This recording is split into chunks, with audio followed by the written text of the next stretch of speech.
Applications of Gauss theorem. Let us take the first application. We want to find electric field intensity due to an infinitely long straight charged wire. Now, while applying Coulomb's law, we used to take point charges, but here we can take distribution of charge even. We take an infinite wire, charged wire, okay, and this wire, it is characterized by a line charge density. The line charge density is denoted by lambda. It is charge per unit length. Suppose you take any length of the conductor, it carries a charge q, then lambda is equals to q by L, which is a constant for this charged wire. Okay. Next we have to apply Gauss theorem. So we need a Gaussian surface. Gaussian surface in this case is a cylinder of radius r and length n. Okay. To apply Gauss theorem, we have to find out flux. Now flux is equals to E dot ds. Let us choose some elements on the surface of cylinder.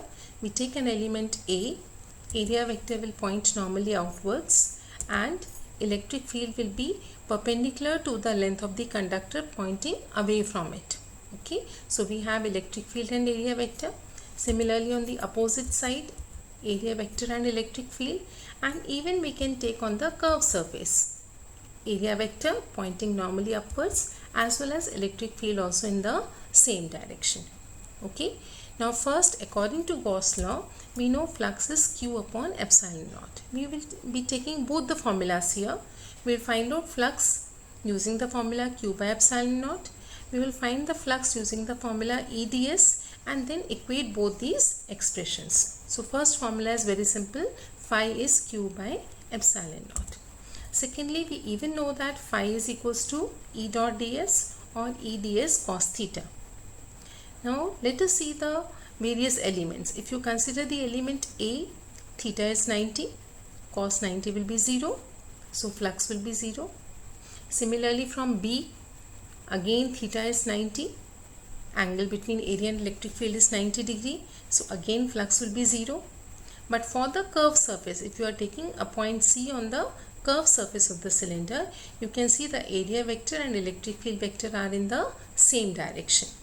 Okay, so what we conclude, from the two side faces the flux is 0 because theta is 90 and cos 90 is 0. Okay, so total flux will be given from which surface you have to calculate? Only from the curved surface of the cylinder. And as a result, instead of ds, when we find total flux, we will write ds by the total area. The total surface area of the curved surface area of the cylinder is 2 pi r L.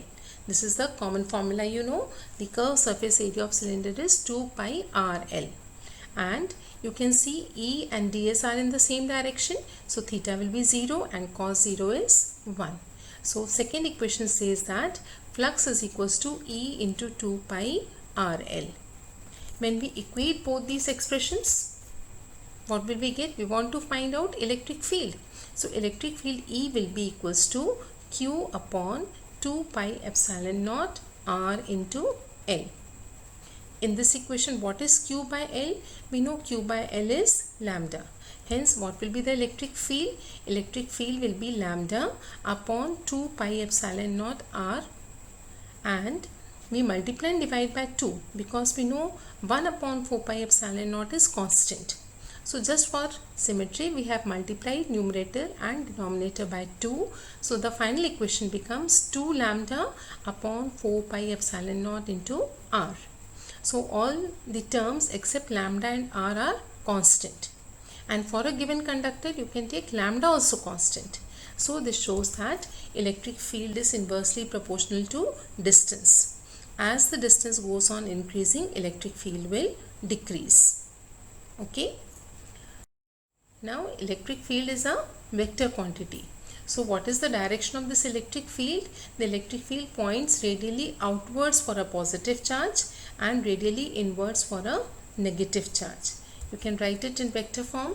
Electric field magnitude is same. Here you will have a unit vector which represents the direction. And Since electric field is inversely proportional to distance, you can represent graphically as E is inversely proportional to R by this curve. Okay, this curve shows that E is inversely proportional to distance. Correct? Now an important point to note here is, see, the electric field intensity is independent of the size of the Gaussian surface. The length does not has any importance here, only it depends upon R, the radius. Okay, depending upon the distance of the point, we choose the radius of the Gaussian surface. Okay, so that is all for the expression for electric field due to a straight infinitely charged wire.